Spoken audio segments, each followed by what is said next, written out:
Welcome back to Kind Regards the show. In Brazil, in Rio de Janeiro, in January of 1971, Rubens Paiva, who was a civil engineer and at the time he wasn't a congressman, but he'd previously been a congressman and a member of the Brazilian Labour Party, was taken by armed men from his home, from his 5 children and his wife, who lived in Rio with him, for questioning by the military dictatorship, members of the sort of military in Brazil. His family were sort of left, wondering when he would come back and then eventually if he would come back, and a long sort of legal struggle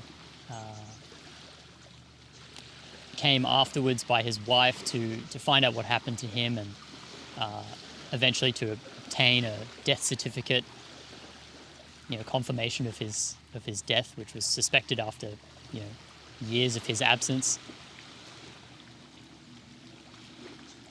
And this is all portrayed in a book, but more recently a film called I'm Still Here, which I saw at the cinema in Hobart yesterday. And coming home from the cinema, I spent a day in sort of the city of Hobart, and I realized that I don't really like going into the city as much as I used to. There's all this stuff on offer, there's an art gallery and a museum and all this, all these things to buy, there's food to eat, just endless stores of, stuff that I might like, stuff that people might want to sell me, nice homewares and knickknacks and books and all kinds of stuff. And there was a time where going into the city would have been really exciting for me. And I saw all these other people my age sort of enjoying the city, having a fun time. And on the bus home, I said to my wife, I wonder about the life stages. I said I wanted to read, I'm reading a book about Jung and Jungian, psychoanalytic theory. I said, I can't wait to get to the part about the sort of life stage that I'm in, so I can kind of be comforted by the fact that, there was a time for exploration and experimentation and abundance of novelty, which was hopefully in my 20s, I thought, early 20s or late teens. And that was the time where I did that stuff, where I experimented and loved more and more and new stuff all the time, new stuff. And I was hoping that my late 20s and my early 30s, which I'm going to be entering into soon enough, would be a time of stability and settling down, and that by reading this story, the story that says first you're like this and then you're like this and this is all totally natural, would be comforting for me. That's what I figured. And Bree, my wife, sort of said, I don't know if that's she was skeptical of the value of that. Why not just tell myself my own story about where I'm actually at and how I really do feel and be comfortable with that. And I thought, oh yeah, that's interesting too. I could just tell myself my own story about the life stages that I'm at, and that it's okay for me to be here, essentially, to feel the way that I'm feeling. And all of this brings up an idea about, I suppose, about conceptualization, about capturing experience within a set of ideas. When we conceptualize, we say, this is this, I don't like Chinese food. Chinese food is bad. I don't like it. It's not okay. And in doing so, we tell ourselves that the experience that we have with Chinese food is permissible because Chinese food is bad. But there's an inherent sort of ridiculousness to it, which is that Chinese food is not always bad for everyone. To say that we know Chinese food and that Chinese food can never change and that we and our relationship to this food can also not change is ridiculous. It's a kind of prison that, an imagined prison that we put ourselves in, and we are not allowed to move from the confines of the concepts that we've set out. To know a thing is to know a thing across time. Usually it's sort of implicit when we say this is a tree, we mean that it will always be a tree, that it will be a tree until it is, nothingness, or that it is a tree across time at the very least, for a limited period. And this kind of like summation, this kind of like knowledge of things and the definition of things,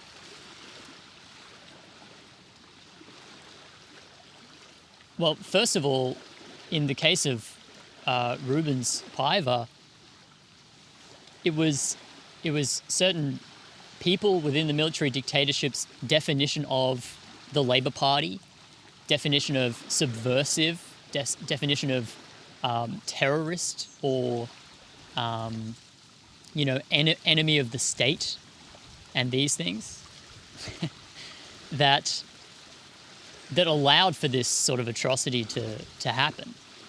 If these people had have instead chosen a non-conceptual route and chosen to be in the present moment and say, instead of saying that Rubens Paiva was, a subversive communist, instead of saying, well, I don't know what he is, I'll have to experience him and have a sense of what he is before I do anything, before I assign him to a category,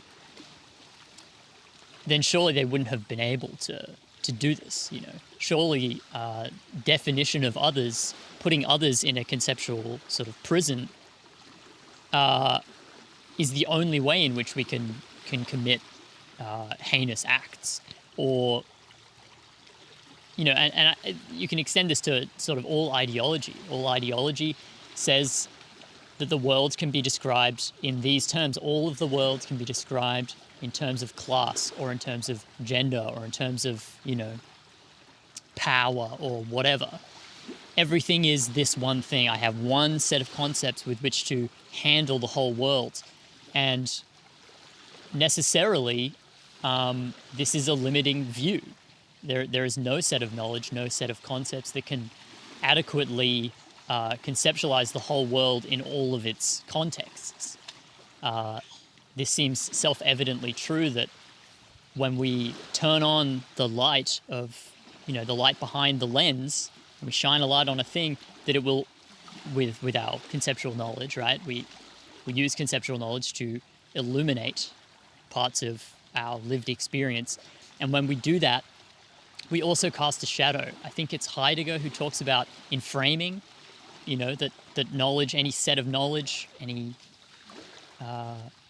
web of concepts will sort of shine a light, but it will also cast a shadow. It will also leave us unable to see certain things by seeing from the perspective that we've seen. The conceptualization of people as subversives, or communists does shine a light, and it illuminates experience in one way, but it also leaves the people who are doing that, unable to see perhaps the humanity or the virtue that is underpinning those ideas. All political sort of chat aside, I'm just speaking about the sort of conceptual realm here. I'm not trying to make any political statements. Yeah, and similarly in my own life, the set of concepts that says certain feelings about my own life are permissible and certain feelings are not permissible. I feel like I should enjoy the city. Look at all these other people. They're enjoying the city. They're enjoying novelty, abundant novelty. Why am I not?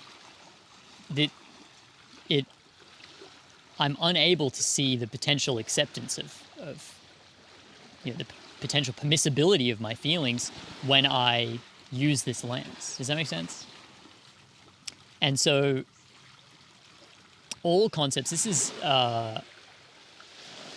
sort of a Buddhist inspired, it's inspired by James Lowe, who I mention now and again, and I will mention into the future. He's very insightful Dzogchen practitioner, which is a form of Tibetan Buddhism.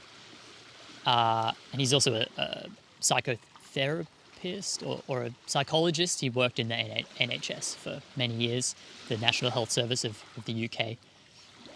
And he sort of says this same sort of thing. By wrapping the world up in concepts, we enframe the world, we cast shadows on the world, and we make certain elements of experience unavailable to us, And that the antidote to this is availability for life. It's receptivity. Instead of saying what the world is and taking on the comfort, there is an element of comfort of understanding the world. That's what I was seeking on the bus. I was seeking I wanted to be comforted in my feelings. But in seeking this comfort, we cease to be available to the world, the experience that is making itself, ideally making itself available to us. And so essentially on the bus, I figured that really what I needed to do is let go of comforting stories, let go of definitions and concepts that could potentially explain my experience, and instead just feel it for what it is. Just take it in as it appears to me, no more, no less. Just feel the feelings and allow them to arise, which of course, maybe not of course, leads to acceptance. I was resistant to my feelings when I was seeking these stories, or I'll accept them if they conform to a story that I'm happy with. And if they don't, well then what am I going to do? I'll resist, I'll hold tight until I can have this story. But when we drop the need for a story and we say, I'm just going to be with it as it is, acceptance necessarily follows. You can't have acceptance and resistance simultaneously. It's impossible. And this is a point that I've made before, that conceptualization is almost always a form of resistance. Being lost in thought at the very least. Mindful conceptualization might not be, but being lost in thought, being unintentionally in the realm of concepts and the thinking mind, being lost in thought, is a form of resistance. It's a form of control, an attempt to control, which of course is an attempt to, within control, there is resistance inherently. And when we set this down and we instead say, I'm just going to be with everything that is here, that is a type of acceptance. That's a form of acceptance. And when we accept everything that's going on, okay, this present moment, can I be with this? Uh-huh. Even if it's not comfortable, even if it's not nice, I didn't feel nice on the bus.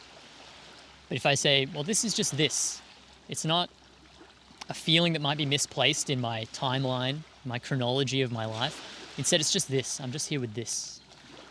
Can I accept this? Yeah, I can accept this. For this moment, yeah. And this moment, yeah, I can accept this. And all of a sudden, the need for all of these concepts, the need for definitions that surround and encapsulate parts of my experience dissolves. And instead, I'm just left with acceptance, which is a much nicer place to be, much nicer thing to feel, even if it is acceptance of something uncomfortable, or something that perhaps, if we were to choose to feel this, we wouldn't choose to feel this. But, it's here, we're feeling it. Acceptance is a much nicer way to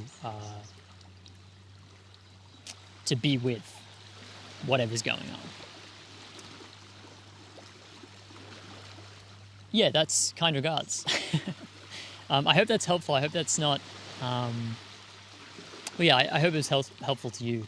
I've got articles on Substack. Please check them out if you like that kind of thing. They're sort of about these sort of ideas, conceptualization, meditation, Buddhism, Taoism, all that kind of stuff. How to live a better life, a more tranquil life. And if you'd like to check out, there's a Spotify, which is just audio versions of this, and there's a YouTube, which is a video version of this. So if you'd like to check that out, please do. Thanks very much for watching. I hope you have a great day. Yeah, take care.